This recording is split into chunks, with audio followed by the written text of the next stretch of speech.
Hello everyone, thank you for joining. Today I will show you my everyday makeup and let's get started. I usually apply my moisturizers and serums beforehand so the skin will feel plump and moisturized. At the moment I'm using It Cosmetics CC cream. It's a really light coverage and even when you have spots or some imperfections it will still cover all the imperfections, but obviously it's not like your normal full coverage foundation. If you haven't tried it, it's still worth of trying it. Currently live in London with my family, me, my husband and our daughter. Finally, they started school today. I don't know about you, but it was really stressful obviously when all the lockdown started. And next step, what I usually do, I use my powder. That is the Estee Lauder one. So it's pretty nice and finely milled. It does set your makeup very well. My skin is, I would say, it used to be oily, but now it's more like a combination skin.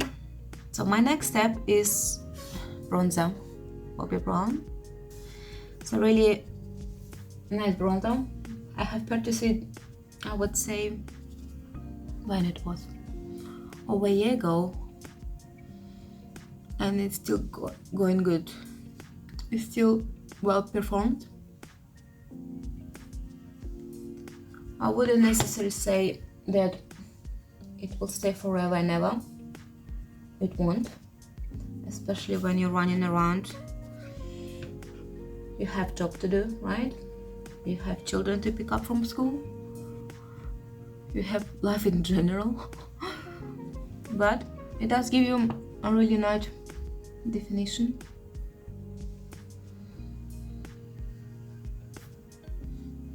Really nice definition. Next one is highlighter. That's the Morphe one. I got it, I would say, like a year ago as well. You know, if you're from UK, you probably heard the website called Cult Beauty. I'm a really huge fan of it. If you're not familiar with it, just go and check it out. You won't regret. You know, all the friends, they've never heard about that website. I believe not everyone have that knowledge. So I will pop a link down below. If you're interested, please go and check it out and you won't be disappointed. You will blame me. You know why friends are always giving them too much information in regards with YouTube stuff? Because they do usually ended up spending much more money than they initially wanted. Yeah, this is life with Nelly. Let's go to the eyes. That's the Huda Beauty Ruby Obsession palette.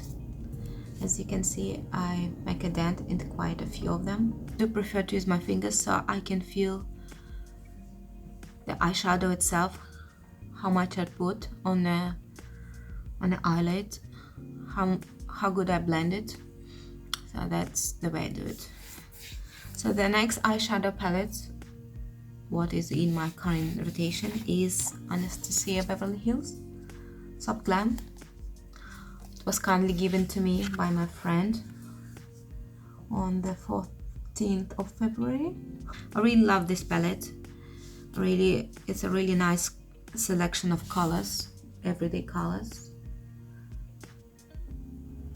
and they're really easy to work with.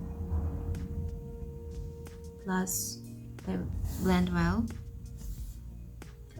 And by the way, I put all the links down below. Yeah, we came here from Russia.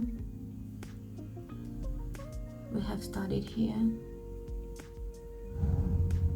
and decided to stay and pursue the life in here. It hasn't been easy, I wouldn't lie, but I think that's another but I think it's another story for a different type of video. If you're interested, let me know. I have a lot of stories to tell you. A lot. A lot. Okay, let's carry on with another eye.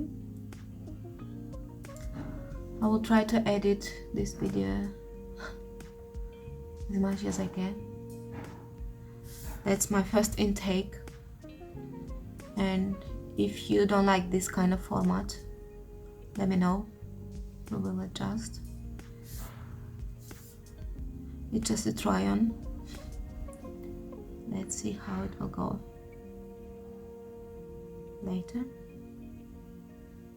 So yeah, where I would say immigrants from Russia, that was our choice to come here. No one influenced us back at home. We don't have any relatives in here, so yeah, that was a really crazy choice, but we never regret it. We never regret it. Our daughter was born in Russia, and that's again the choice we have made as a family for her in order to get the passport. I wouldn't say necessarily afraid. I've heard so many stories of children having born in different countries when mother and a child have different passports, and it feels like it never ends well. In a way, there's always chance of something going wrong. Plus, when I was pregnant, I didn't have a really nice experience, I would say, with the pregnancy in here. So yeah, we decided so it's better for us, so for me to go back, deliver her safely, and come back here. That's what we did. The thing is, when we came here, our daughter was 3 years old. She didn't speak English at all, and her first language is Russian. When she came here, she didn't speak a word of English, and it was so really fascinating how children within, I would say, 1.5 months, she picked up the language, and she was speaking so smoothly, without any accent, without anything. Like that's her first language. It was so fascinating. When I came here, I couldn't speak English at all. Hands down, I was studying English the whole my life in Russia, but you need to understand, learning foreign language in a different country, that's a totally different experience from living in this country and absorbing the language itself and knowing which phrases you need to use, how you need to use them, when you need to use them. And obviously, the longer you live here, you adjust more, you pick up the words, you are feeling more confident with yourself. And now your English is just perfect. It's just perfect. If they speak English and any other languages, let them do it. The more they practice the language, I think the more comfortable they will feel in adulthood, and the more they will learn, the more versatile they will be, the more comfortable be around the different nationalities. It's still fascinating for me how children can learn, how quickly they can learn without any problems. Because when I was learning English, that was hard. That was totally hard. And practice. and be their example. The more you show them, the more you speak with them. We usually speak with her in Russian at home. My husband he's Russian as well. We bring her up in a family of Russian speaking, but hopefully she does speak English outside. And I would say I never force her to speak Russian. She needs to understand and make her own decisions and choices in life. But she does know that her grandparents didn't speak English at all. In order for her to communicate with them, she needs to practice Russian. So it's a mutual decision. And I would say never force children. I know, we all have expectations, even my parents.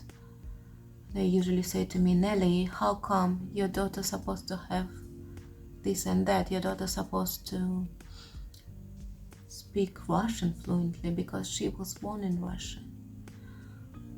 I do understand where they're coming from, because obviously they want to communicate with their grandchild, especially when you have one, only one. But at the same time, I don't want to be the one who forces her. Otherwise, you can get a completely different reaction. As I would say so, in my childhood, I was forced to do so many things I didn't really like, but when I am a mother now and I have my own child, I would understand. I do understand better why my parents did it, but I don't want, that's my choice. If my child wants to be a pilot, I will tell her, go ahead and be a pilot. If she wants to be a writer, no problem at all. Because when I was growing up, my parents had so many expectations and so many desires for me to be someone else. They didn't pursue their dreams because of, obviously, this situation. My parents were born in the 60s, when my grandparents, they were in the World War II. And as you can imagine, that's a post-war babies. They didn't have a lot on their plate. They had their own dreams and desires to play on the piano, for example, but they didn't have a choice. Country was really suffering. They needed people who were doing more manual jobs, and to be a musician, for instance. My mom, she really wanted to play piano. She never had a chance. As when I was born, I was forced to go and learn how to play the piano. And let me tell you, I hated it. I hated it with all my might. I didn't like it. And the teacher who was teaching me and my sister, she was a really great one. But she didn't really understood, as well as my parents, that's not what I wanted to know. But they still forced me to go. So that's why I decided, for my children, I will never force them to do anything what they don't want. She wants to be a ninja cat, let her be a ninja cat, That's what I'm coming from. That's my opinion. Let me know if you have similar views in life. If you're not, I'm still happy to listen. I'm a good listener, by the way. I never judge anyone of doing anything. So let me know what you think about this kind of topic. I know it's a bit off because I do talk about everything. I don't have any particular theme, but that's how my videos are gonna be. Oh, that's what it's gonna be. Okay, I would say we finished the eye look. By the way, yeah, I use L'Oreal Paradise waterproof. I can't use any other mascaras because I have oily eyelids. And it's always over here. I have a trace of mascara. There we go. That's another thing you didn't know about me. So that is my final look. It usually takes me around 15 minutes in the morning before all the craziness starts. It's a really nice look for everyday life as well as at work. I hope you enjoyed it. I hope you enjoy my story, and now you know me a little bit more. Thanks for watching and see you next time. And I'm thinking of doing videos 2 times a week. I would say Tuesday and Friday. So yeah, not decided yet, but I will let you know down below about my exact schedule when you can expect my videos. Thank you. Thanks for watching. Bye.